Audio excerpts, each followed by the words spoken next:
Quite honestly, I'm tired of seeing golfers battle with their game. This video session today could be one of the most pivotal lessons that you ever watch. It will change the way you strike the golf ball. It will change everything about the energy that you feel on your golf ball.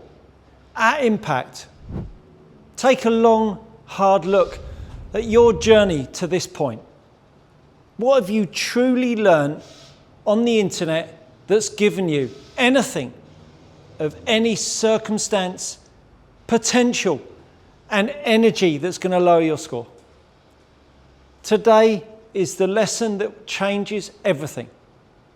Your understanding, your belief of what needs to go on at impact for everyone.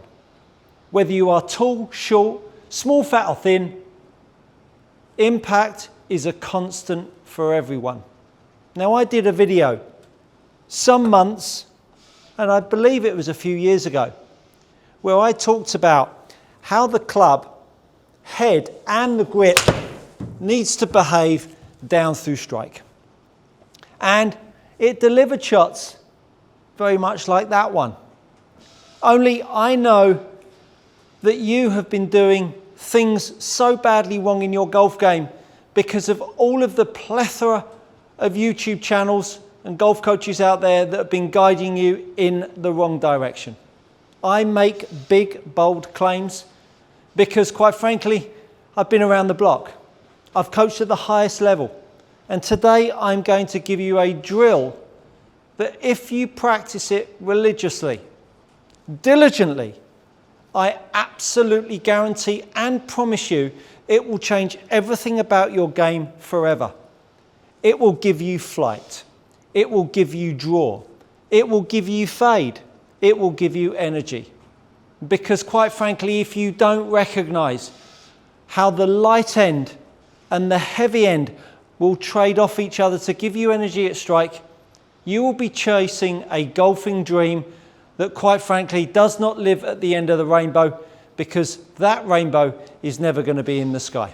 Buckle up.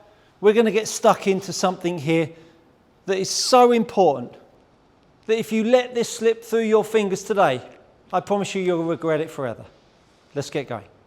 Every single golfer, whether you're standing on the right side of the ball or the left side of the ball, that club head is sitting on the floor and that grip is in the air. The club head is always trying to fall underneath the grip. Does not matter what golf club you're hitting, whether it's driver, iron or pitching wedge, and even putter. The club head is trying to fall underneath the grip from the minute you take that golf club away.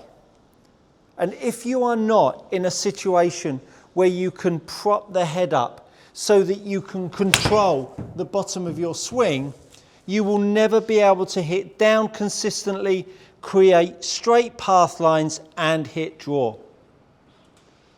At the top of the backswing, the grip must move towards the ball line. The line that you see between the ball and the target at the top of the backswing, that grip must have energy that moves towards the ball line. Because through strike, this handle track must move underneath you. And when that grip moves underneath you, that club head is swinging out to the ball, which is creating a path from inside to inside. Now that's not easy to do when the ball is on the floor, because the ground so often gets in the way.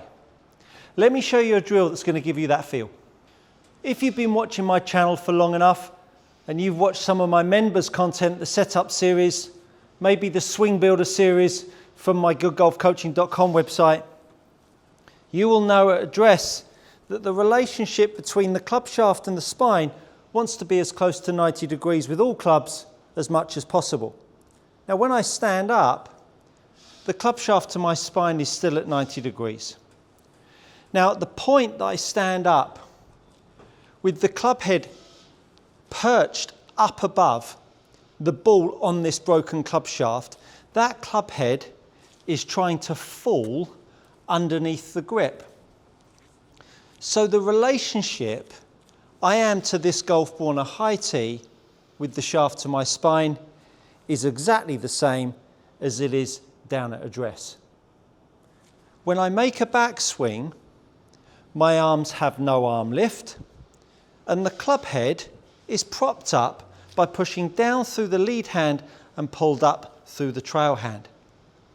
As I start to turn more and I lift my arms up onto the secondary plane, it's the same as lifting my arms up onto the secondary plane as I rotate.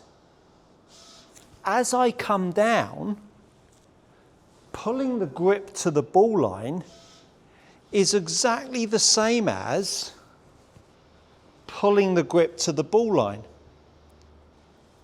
Pulling the grip to the ball line.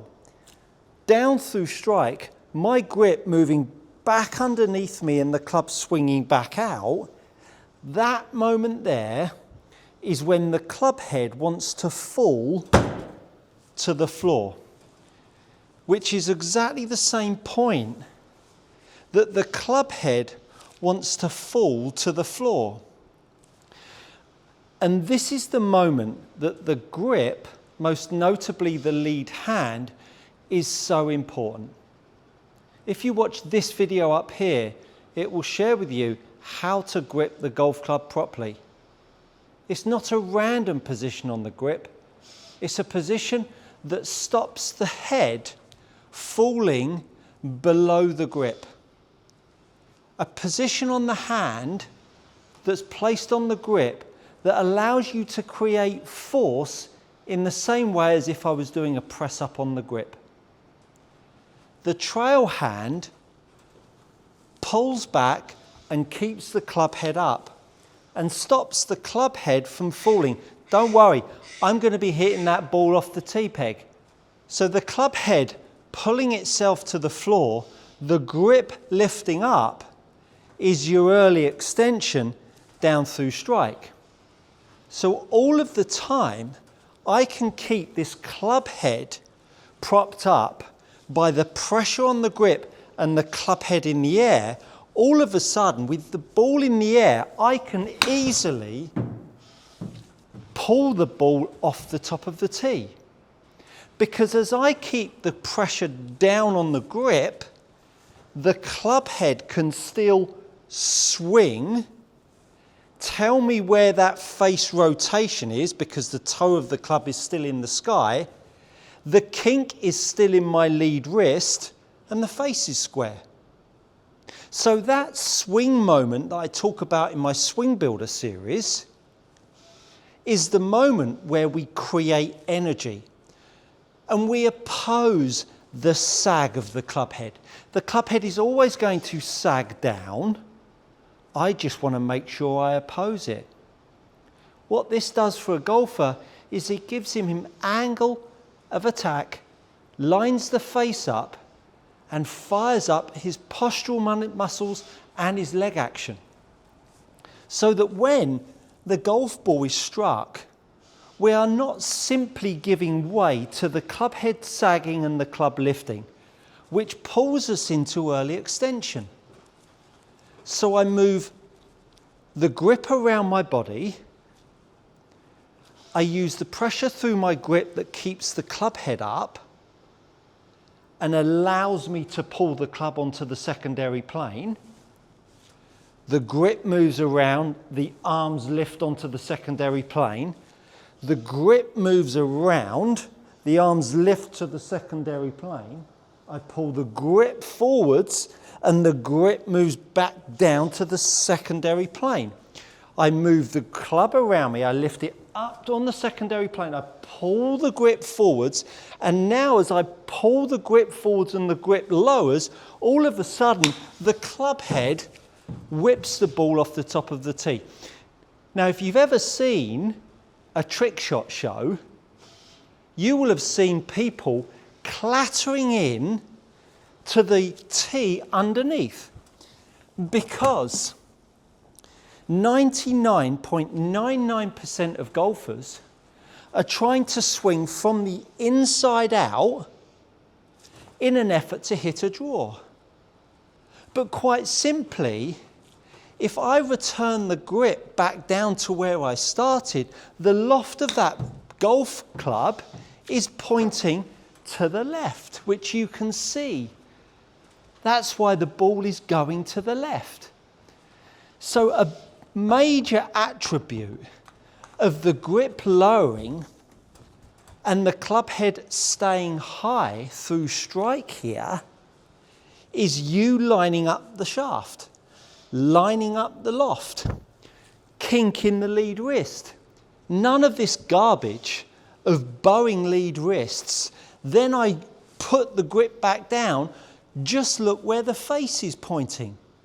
Then you do that enough times, you get back up underneath it and try and launch it in the air. It's utter garbage, folks. This drill, you don't need to hit the ball off the tee like I am. But what you do need to do is start to become competent in allowing the grip to return lower than it started and allow the club head to swing higher with the grip lower, so that you can start to feel grip pressure, club head up, which allows you to feel like you can get the ball off the high tee. Once you feel those pressure points, we're now able to feel exactly the same thing at strike with the ball on the floor. Now I can feel grip down, club head up, which allows me to feel like I can strike down. Angle of attack, straight path. Now if the ball goes too far left, all I need to do is allow the kink to stay there. Allow the pressure on the grip to allow the club head to swing, and the kink creates the loft, which will iron out how much the ball bends to the left. The ball on the high tee is your way into feeling the pressure in the grip down through strike that then gets you into posture that allows you to create some good spine angles in your finish and a shot that goes closer to your target. Folks, I've got so much passion for this game to help you play the best golf of your life. My Swing Builder series is built on over 30 years of me sharing this information with golfers across the world. Players on the Ladies European Tour and on the Men's DP World Tour. Take a moment, watch this video again, digest it, and share a comment in the box below. Any questions I'll always answer. I do regular lives, swing tip lives, members lives. Stay tuned for the Putt Builder series videos. It's going to be all about getting that putting stroke in a great place, along with my Putt Builder training aid. Thank you so much for watching. I hope this really helped you visualize what needs to go on in the golf swing down through impact to fix so many ugly errors that are being diagnosed. Are you tired of paying too much for your premium leather golf gloves? Head over to gxgolfgloves.com. These are gloves tried and trusted by elite amateurs and tour players alike. Enter my code GOODCOACHING to receive 10% off your next order. Go try them out, you won't be disappointed. And changes prescribed that are so dysfunctional. Check out my grip series, that's where to start. And if you want to go from there, check out the broom series as well. Thanks for watching. That, my friends, is good coaching.